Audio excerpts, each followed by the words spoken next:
ખિસકોલી અને ઉંદર બોધ વાર્તા। એક ગામ હતું। તે ગામમાં એક ઘરના બાજુમાં એક જામફળનું ઝાડ હતું। તે ઝાડ પર એક ખિસકોલી અને ઉંદર રહેતા હતા। ખિસકોલીનું નામ ઝિલમિલ અને ઉંદરનું નામ રોકી હતું।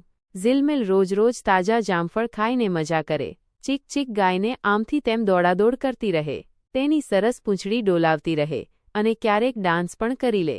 રોકી ખોરાકની શોધમાં દરની બહાર આવે, ક્યારેક તાજી હવા ખાવા પણ બહાર આવે। ક્યારેક ઝિલમિલ અને રોકી સામસામે મળે અને એકબીજાને હલ્લો હાય કરી લે।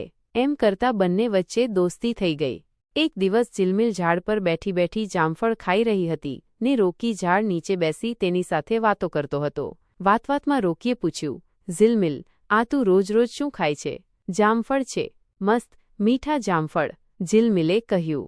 જામફળ તો મને પણ ભાવે, રોકી બોલ્યો। તો લેને, આ રહ્યા ઘણા જામફળ, ખા તું પણ। એમ કહીને ઝિલમિલે જામફળ તોડી નીચે ફેંક્યું।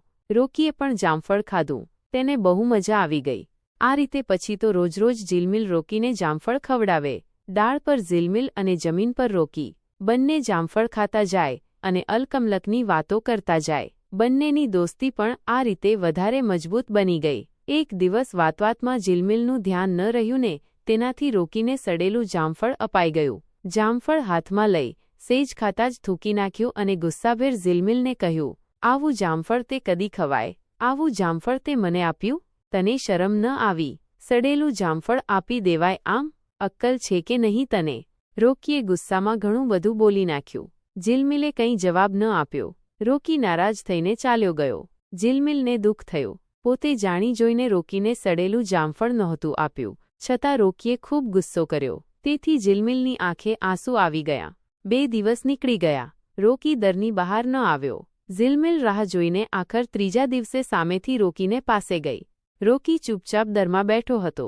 ઝિલમિલે તેની પાસે જઈને કહ્યું, સોરી યાર, મેં તને સડેલું જામફળ આપ્યું, એ બદલ મને માફ કરી દે, પણ ભૂલથી અપાઈ ગયું હતું, મેં જાણી જોઈને આમ કર્યું નહોતું, સોરી। રોકીએ ઝિલમિલની સામે જોયું, પછી કહ્યું, ના યાર, વાંક તારો નથી, ખરો ગુનેગાર તો હું છું। આટલા સમયથી રોજ-રોજ તું મને સરસ મજાના જામફળ ખવડાવે છે, એ બદલ તારો આભાર ક્યારેય મેં ન માન્યો, પણ એક દિવસ ભૂલથી સડેલું જામફળ મળ્યું તો હું ગુસ્સામાં સાવ ભાન જ ભૂલી ગયો। આપણી દોસ્તી પણ ભૂલીને તને ન કહેવાનું કહી દીધું, માફી મારે માગવી જોઈએ, આઈ એમ સોરી।